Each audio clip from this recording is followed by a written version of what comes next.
Hi, guys, and welcome back to another episode of Women in Math and STEM, where our mission is to reach out to as many professionals, aspiring professionals, students, whatever you name it. We try to reach out to them, who essentially support the initiative of bringing more women and young girls into the STEM field.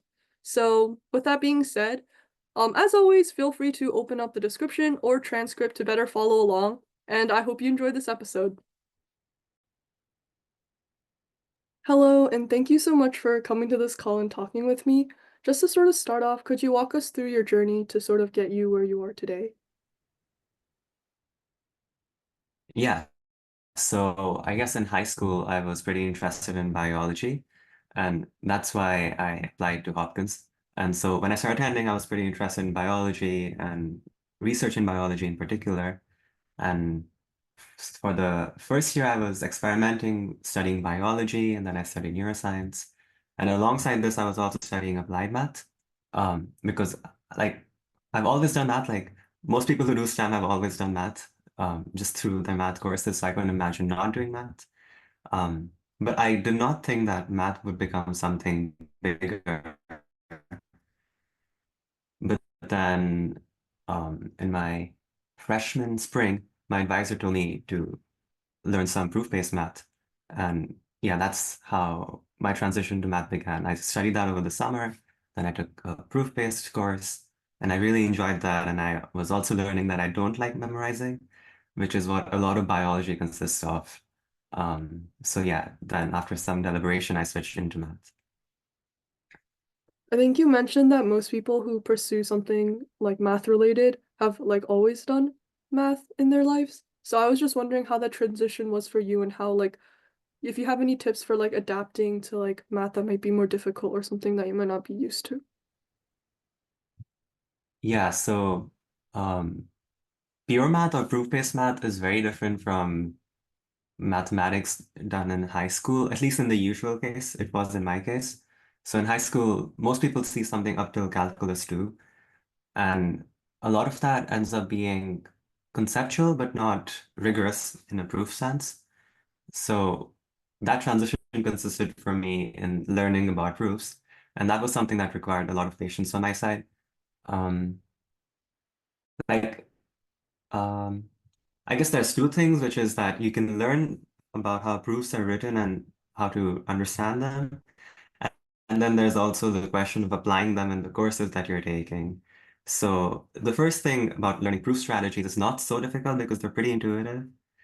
So for that, I just recommend patience, I guess. Although it will be very straightforward for most people, I think.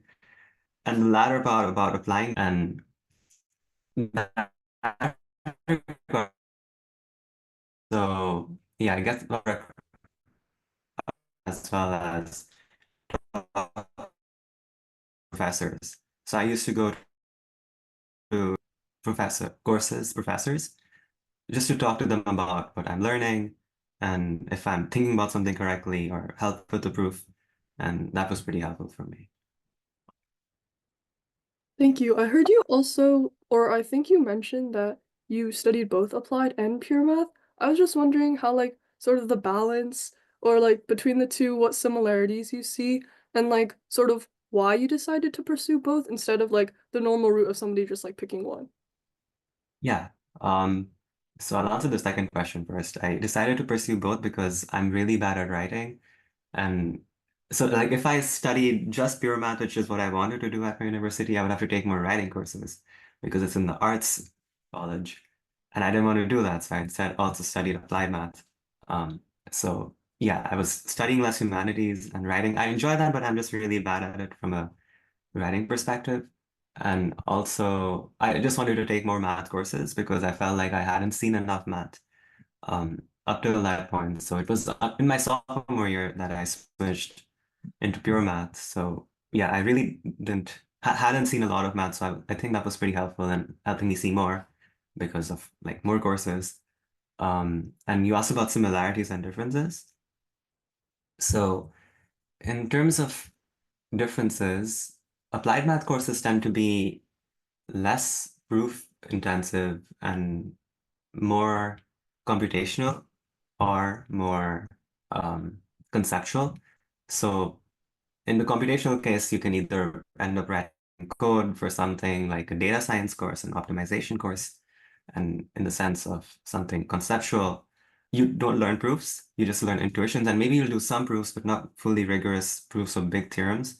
So in something like statistics or probability, you might see some like very fancy terms like the central limit theorem, but you won't learn a proof for it.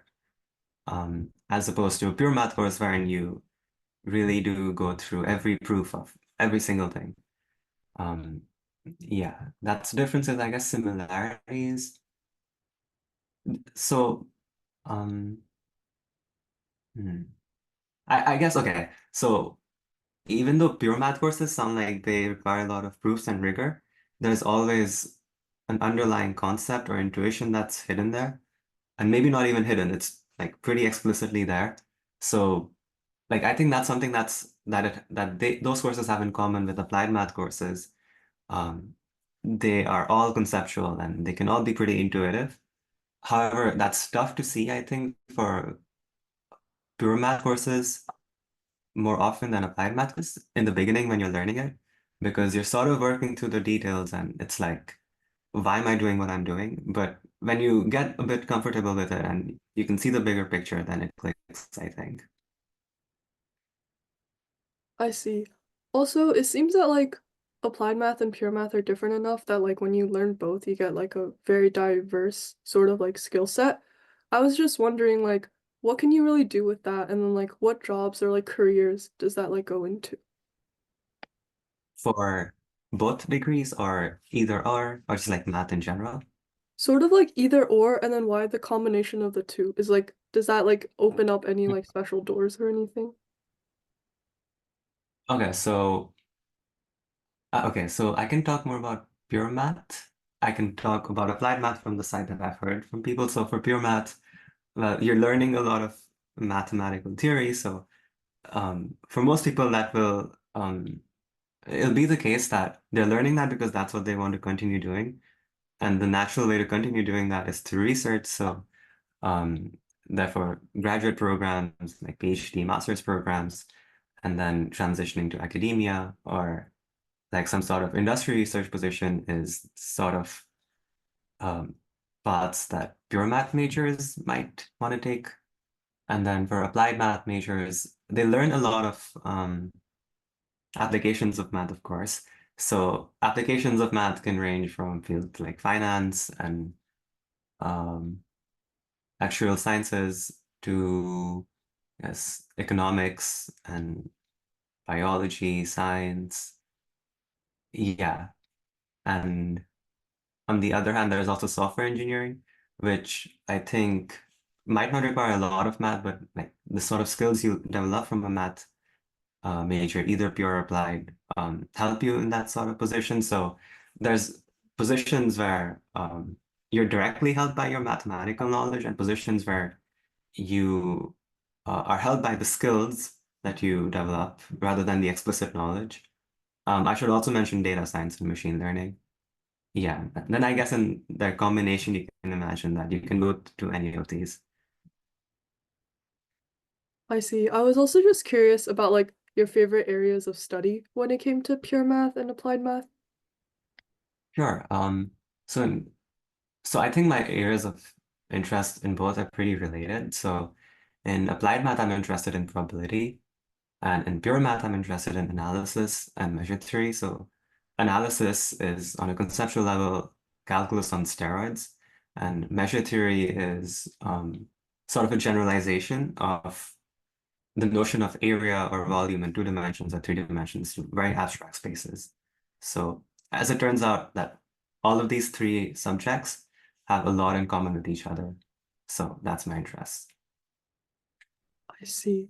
And then sort of just to end off, I was wondering if you had any recommendations, like pieces of advice for high school students who are interested in pursuing math like in the future. Um, yeah, so I guess one advice I would have is for the transition from um, high school math to maybe more theoretical math. So if you're anything like me and you didn't have the background for theoretical math, and I would highly suggest just learning proofs as a thing in itself from some textbook. There's a lot of great textbooks out there, and it's not very hard, I think, on a conceptual level, so that a person can self-study it. So yeah, I would recommend that for preparation and also just to have patience and go easier on yourself because math can be really frustrating at any stage of you doing it, whether you're at the undergraduate stage, the graduate stage.